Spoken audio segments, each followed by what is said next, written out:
Hello दोस्तों, स्वागत है हमारे YouTube channel online coaching tips में। तो दोस्तों आज हम बताएंगे क्लास 8 का जो मध्यवर्ती मूल्यांकन का मिड टर्म असाइनमेंट का जो है उसका क्वेश्चन का हम आंसर आप लोग को बताएंगे। जितना क्वेश्चन दिया है उसका हम आंसर बताएंगे। तो इसके पहले हम हिंदी और इंग्लिश का आप लोग का क्वेश्चन बता चुके हैं। अगर नहीं देखे हैं तो उसका लिंक हम डिस्क्रिप्शन में दे देंगे, वहाँ जाकर आप लोग देख लीजिएगा।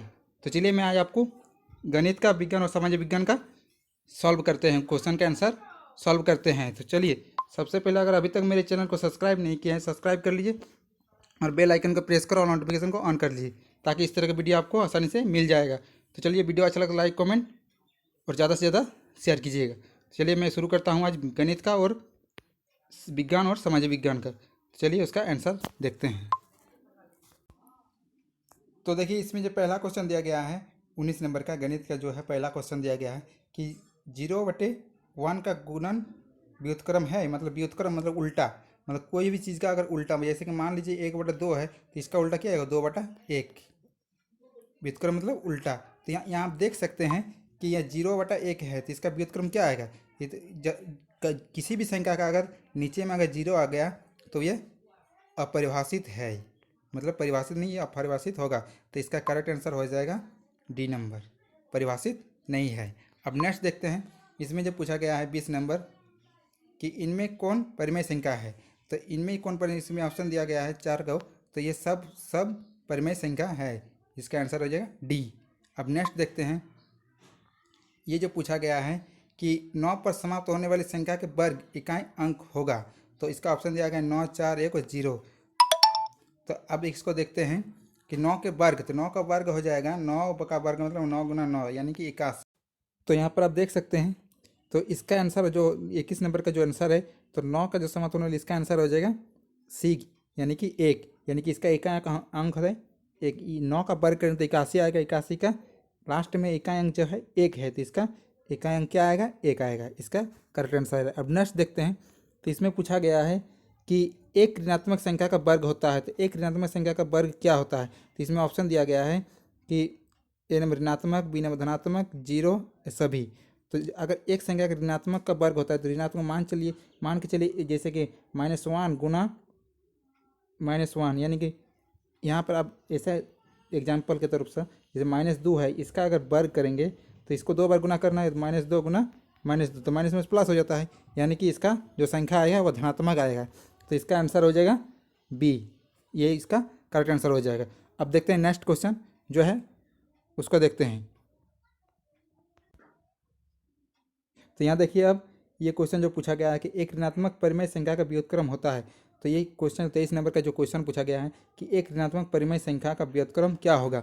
मान के चलिए अगर -1 है तो इसका व्युत्क्रम माने इसका उल्टा क्या आएगा, तो +1 होगा कि नहीं। तो एक संख्या का ऋणात्मक परिमेय संख्या क्या आएगा +1, मतलब प्लस होगा। फिर अब नेक्स्ट देखते हैं। इसमें जो पूछा गया है 24 नंबर कि -7/10 ऋणात्मक संख्या नहीं है। क्यों नहीं है, क्योंकि इसका जो संख्या का जो है वो माइनस आ गया है, इसलिए ऋणात्मक संख्या नहीं है। चलिए अब नेक्स्ट देखते हैं। इसमें जो पूछा गया है इसमें कुछ थोड़ा डाउट लग रहा है ये इस क्वेश्चन में। अब नेक्स्ट देखते हैं। ठीक है, इसका अगर आप लोग को सोल्यूशन मिलेगा तो प्लीज़ कमेंट बॉक्स में बताइएगा कि इसका आंसर क्या आएगा। अब नेक्स्ट देखते हैं।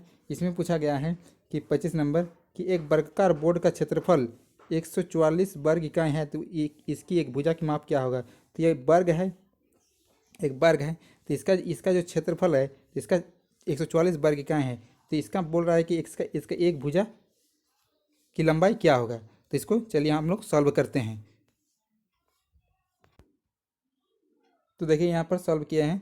ये इसमें पहले जो क्षेत्रफल होता है, वर्ग का क्षेत्रफल क्या होता है भुजा स्क्वायर, यानी कि इसको हम ए स्क्वायर भी लिख सकते हैं। भुजा को ए भी कहा जा सकता है लेकिन इसको भुजा स्क्वायर भी लिख सकते हैं। तो इसका क्षेत्रफल जितना दिया गया है वो 144 दिया गया है, फिर भुजा स्क्वायर। तो भुजा स्क्वायर किसको पलट दिए, ये वाला इधर लाए, इधर वाला उधर कर दिए, तो भुजा स्क्वायर लिख दिए, यहाँ 144 लिख दिए। फिर भुजा बराबर 100 स्क्वायर के चलते इसको रूट ओवर कर दिए।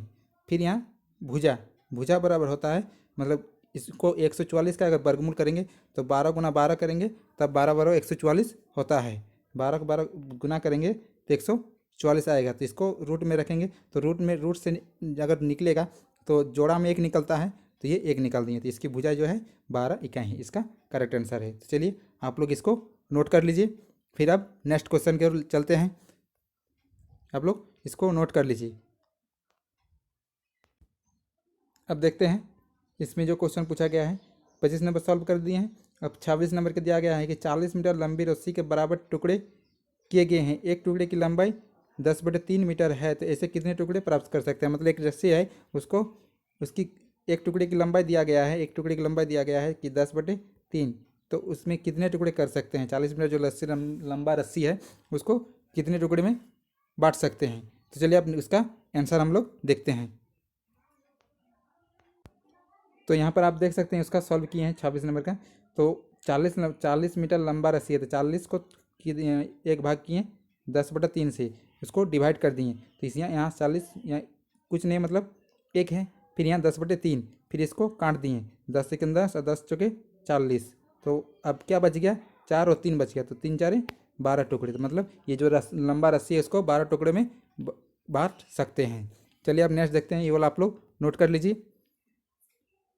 तो वीडियो अच्छा अगर लग रहा है तो प्लीज़ लाइक कर दीजिए और अपने दोस्तों के साथ शेयर भी कर दीजिए ताकि सबको पता चले।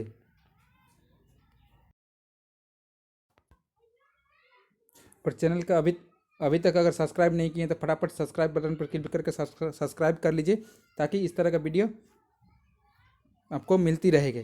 तो सब्सक्राइब कर लीजिए और बेल आइकन के घंटी को प्रेस कर ऑल नोटिफिकेशन को ऑन कर लीजिए।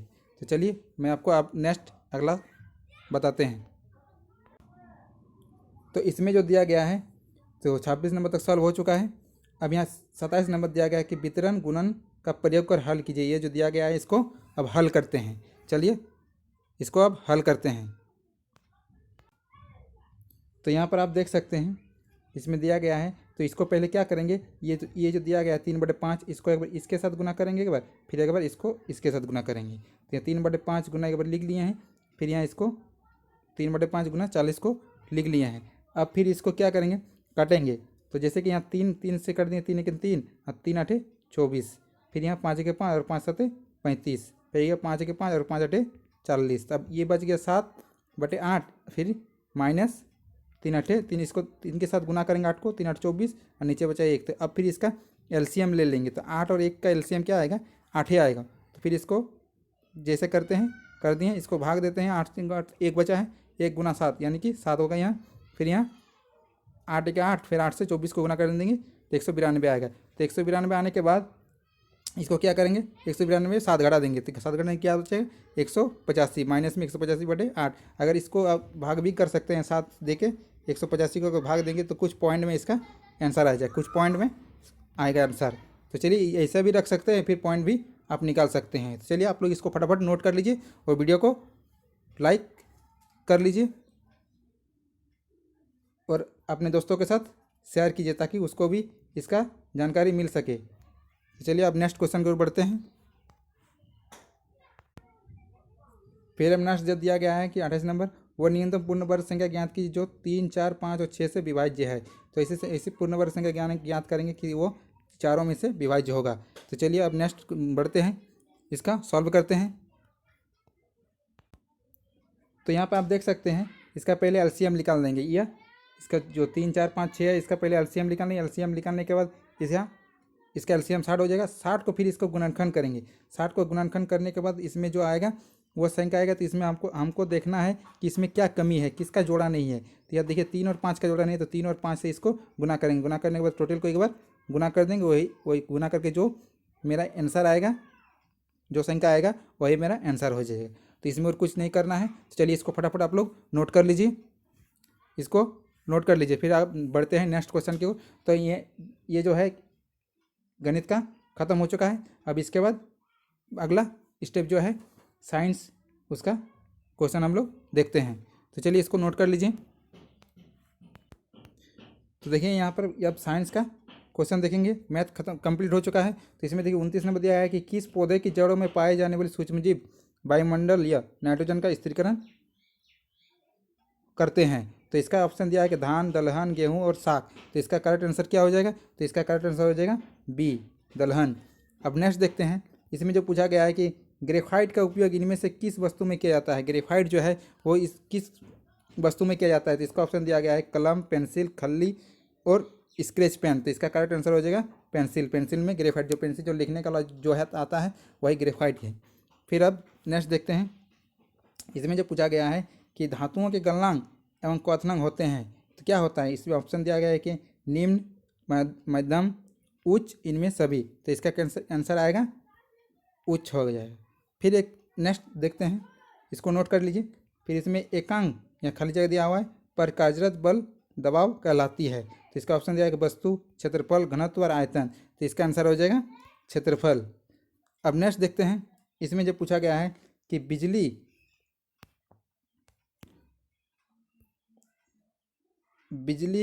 और सॉरी इसमें आ जाता है, इसमें दिया गया है कि बिजली के तार बनाने के लिए तांबे को सबसे उपयुक्त क्यों माना जाता है? तो ये जो बोला है कि बिजली के तार को बनाने के लिए तांबे का सबसे उपयुक्त क्यों माना जाता है, तो चलिए इसको फटाफट हम लोग आंसर देखते हैं।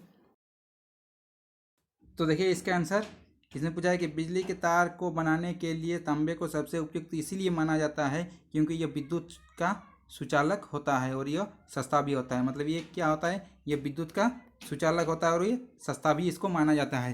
तो यही यही इसका आंसर है। तो इसको नोट कर लीजिए आप लोग। चलिए फिर आप नेक्स्ट क्वेश्चन की ओर बढ़ते हैं। देखिए इसमें नेक्स्ट जो पूछा गया है कि खाद्य पदार्थों के परिरक्षण से आप क्या समझते हैं? इन किन्हीं दो उपायों के लिखिए। तो चलिए इसका अब आंसर हम लोग देखते हैं। तो यहाँ पर आप लोग देख सकते हैं इसका उत्तर भोज्य पदार्थों के परिरक्षण के निम्न उपाय है। इसमें पहले एक नंबर दिया है कि नमक द्वारा परिरक्षण। नमक का उपयोग मांस और मछली को लंबे समय तक परिरक्षित रखने के लिए किया जाता है।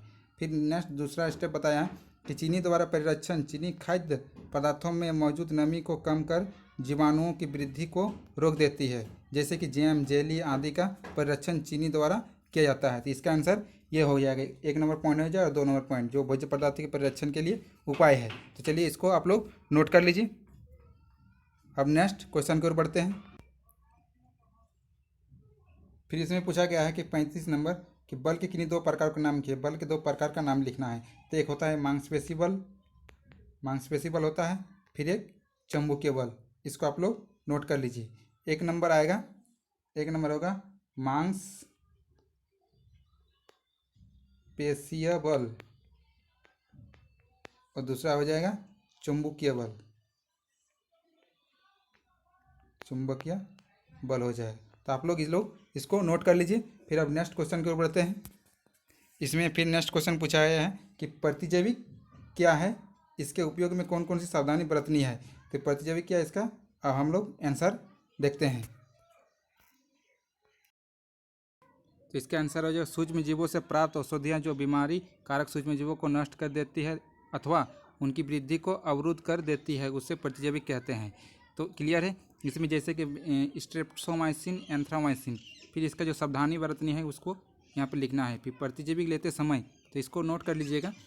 तो प्रतिजैविक लेते समय सावधानियाँ, तो हमें डॉक्टर की सलाह पर ही प्रतिजैविक दवाई लेनी चाहिए। अनावश्यक रूप से ली गई प्रतिजैविक शरीर में उपस्थित उपयोगी एवं लाभदायक जीवाणुओं को भी नष्ट कर देते हैं। तो इसमें क्लियर है, आप लोग समझ में आ गया। फिर ये सब नोट कर लीजिए।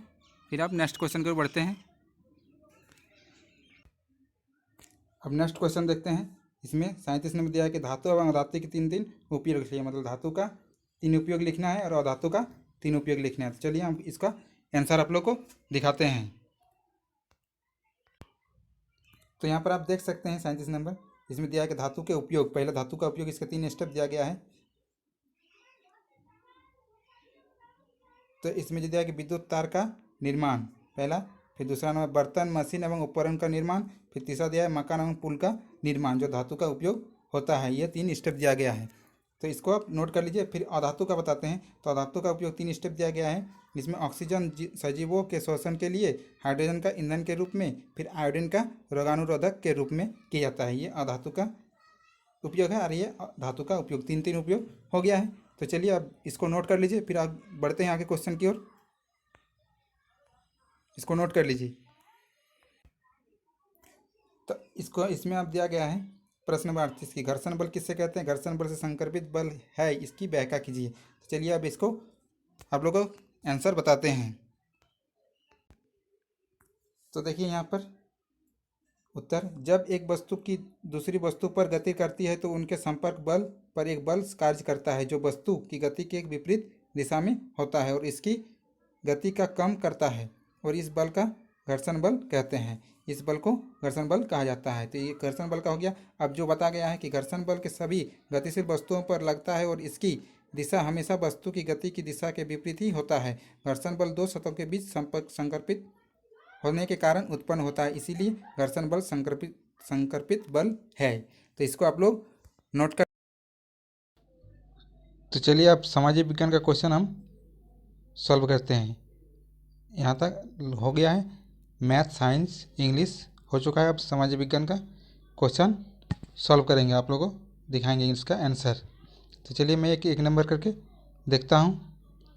तो इसमें दिया है 39 नंबर, 39 नंबर, 1498 ईस्वी में भारत आने वाला वास्को डी गामा किस देश का रहने वाला था। तो इसका ऑप्शन दिया है ब्रिटेन, फ्रांस, स्पेन और पुर्तगाल। तो इसका करेक्ट आंसर हो जाएगा पुर्तगाल। इसका आंसर हो जाएगा डी। अब नेक्स्ट देखते हैं, इसमें जो पूछा गया है कि 40 नंबर, भारत में यूरोपीय देशों के आगमन के समय भारत के पश्चिमी तट पर स्थित सबसे महत्वपूर्ण समुद्री बंदरगाह कौन सा था। तो इसका करेक्ट आंसर हो जाएगा, इसमें ऑप्शन दिया सूरत, कंडला, मछलीपट्टनम और मद्रास। तो इसका करेक्ट आंसर हो जाएगा सूरत।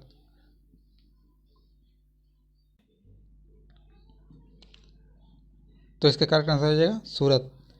अब नेक्स्ट अगला देखते हैं, इसमें निम्नलिखित में से किस प्रसिद्ध व्यक्तित्व का भारत का लौह पुरुष भारत के बिस्मार्क के नाम से जाना जाता है।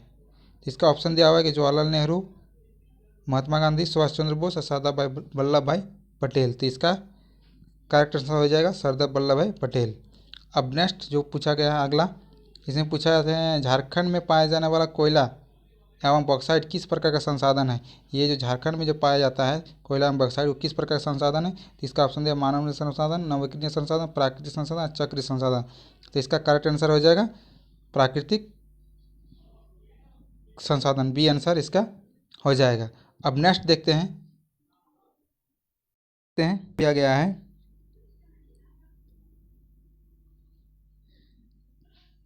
43 नंबर।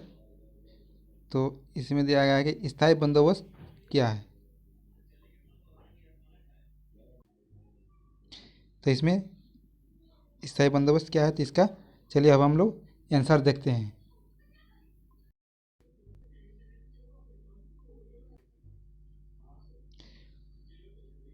तो देखिए इसका आंसर 43 का, तो ये बताया गया है कि ब्रिटिश कंपनी द्वारा बंगाल में 1793 ईस्वी में स्थायी बंदोबस्त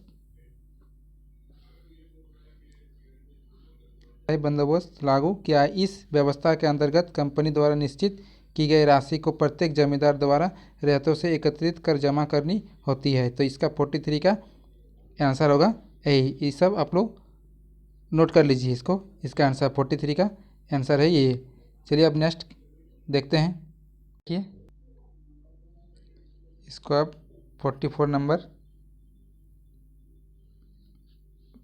देखिए, इसमें बताया कि वन कानूनों में बदलाव का आदिवासी समाज ने क्यों विरोध किया। चलिए इसका अब हम लोग आंसर देखते हैं। चलिए अब 44 नंबर का आंसर देखते हैं। तो इसमें दिया है कि आदिवासी समूहों का जीवन जंगलों से जुड़ा हुआ था, अतः वन कानूनों में आए बदलावों से आदिवासियों के जीवन पर भारी असर पड़ा।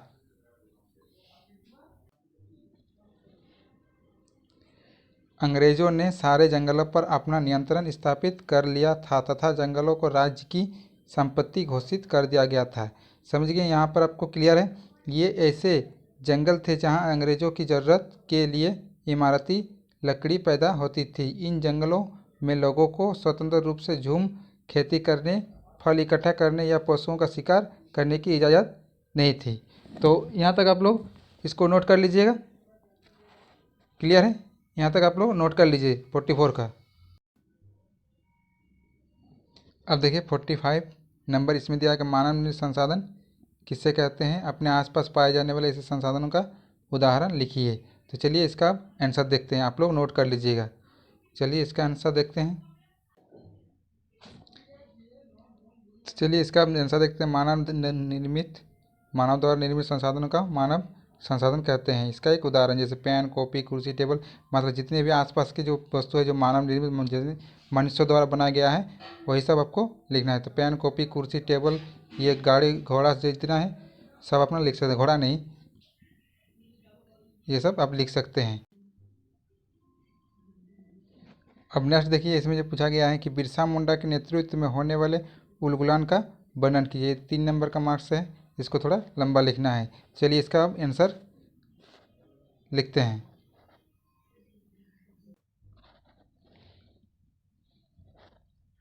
तो यहाँ आप देख सकते हैं कि 1895 में मिर्जा ने अनुयायियों से आह्वान किया कि वे अपने गौरवपूर्ण अतीत के पुनर्जीवित करने के लिए संकल्प ले। उस काल्पनिक युग में मुंडा अपने बिरादरियों और रिश्तेदारों को खून नहीं बहाते थे, वे ईमानदारी से जीते थे। बिरसा चाहते थे कि लोग एक बार फिर अपनी जमीन पर खेती करें, एक जगह टिक कर रहे और अपने खेतों में काम करें। अंग्रेजों को बिरसा आंदोलन के राजनीतिक उद्देश्यों से बहुत परेशानी थी। यह आंदोलन मिशनरियों, महाजनों और सरकार को बाहर निकालकर बिरसा के नेतृत्व में मुंडा राज स्थापित करना चाहते थे। तो क्लियर है, यहाँ तक आप लोग नोट कर लीजिएगा। तो चलिए अब आगे नेक्स्ट क्वेश्चन देखते हैं। ये 46 का हो गया। अब 47 का क्वेश्चन देखते हैं। नेक्स्ट इसमें पूछा गया कि बंगाल की दीवानी का अधिकार मिलने का ईस्ट इंडिया कंपनी को क्या लाभ हुआ। चलिए देखते हैं 47 नंबर इसका आंसर।